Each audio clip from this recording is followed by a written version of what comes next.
Jiġri x'jiġri fis-sistema ta' trasport pubbliku, il-pubbliku se jibqa' jingħata servizz.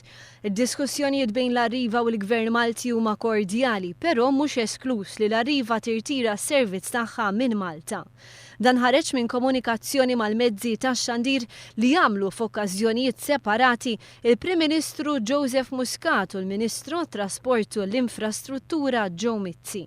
Il-Prim Ministru stqarr li fil-preżent il-poplu mhux moqdi, iżda fil-ġimgħat li ġejjin se jitħabbru numru ta' soluzzjonijiet. Jien mhux ħankun kuntent b'sitwazzjoni kif inhi preżentament. Jiġifieri kif inhi preżentament jien ma naħsibx in-nies mqogħdin. Okay? U il-proposti li qegħdin nagħmlu għar-rotot huwa biex in-nies ikunu moqdijin. Issa min-naħa tal-Arriva għandha l-affarijiet il-punti tagħha, aħna ħankun qed nieħdu d-deċiżjonijiet naħseb konsens fil-ġimgħat li ġejjin kif ikollna l-affarijiet kollha f'idejna. Il-Prim Ministru stqarr li tneħħija tal-bendi basis mit-toroq Maltin kienet deċiżjoni li tagħmel sens. Semma dak li għaddu minnu ta' kuljum l-istudenti li jridu jużaw it-trasport pubbliku. Pereżempju waħda mill-affarijiet li aħna naħsbu l-sitwazzjoni ta' tneħħija tal-bendi basis ħadmet b'mod pożittiv għat-traffiku u ma narawx lok li dawn jerġgħu jirritornaw lura u hemm bżonn ta' soluzzjonijiet oħra. Issa l-Arriva tagħti l-femit tagħha, aħna tajna wkoll il-femit tagħna dwar sistema ta' rotot li nemmnu illi n-nies ikunu moqdijin aħjar bihom, speċjalment l-istudenti, qed ikolli ħafna complaints, qed ikollna ħafna complaints speċjalment minn studenti universitarji. Il-poplu Malti wawċi se jibqa' jkunu moqdi f'kull eventwalità, sostna dan il-Ministru għat-Trasport Joe Mizzi.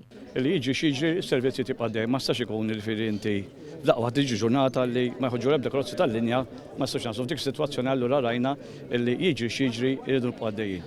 Minn naħa l-oħra Iva illi kien hemm diskussjonijiet mal-Arriva u qegħdin fil-final fejn wieħed se jiddeċiedi kif se mmexxu l-qudiem. Mistoqsi kemm huwa probabbli li l-Arriva ma tibqax topera s-sistema ta' trasport pubbliku f'Malta, il-Ministru ma eskluda xejn. Il-Gvern qed jiddiskuti proposti tal-kumpanija.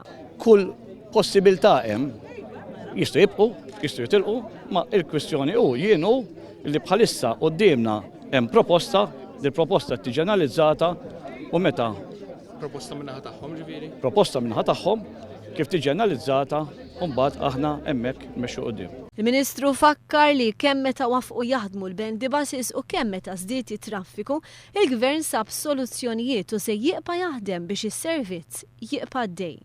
Bħalma ġara meta kien hemm il-kwistjoni tal-bendi basis kien inċident illi meta waqfu provdejna s-servizz, meta waslet ukoll it-term li tibda l-iskola illi provdejna s-servizz ukoll, jiġi x'jiġi issa jekk ikun hemm il-bżonn nibqgħu sejrin bis-servizz.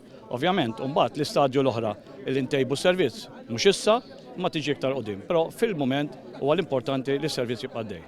Minn meta bdiet topera l-Arriva f'Malta ġifieri minn Lulju tal-2011 ma naqsux il-kontroversji t-telf ta' ħin u t-telf ta' flus. L-Arriva tinsab taħt pressjoni biex naqqas it-telf mill-operat tagħha.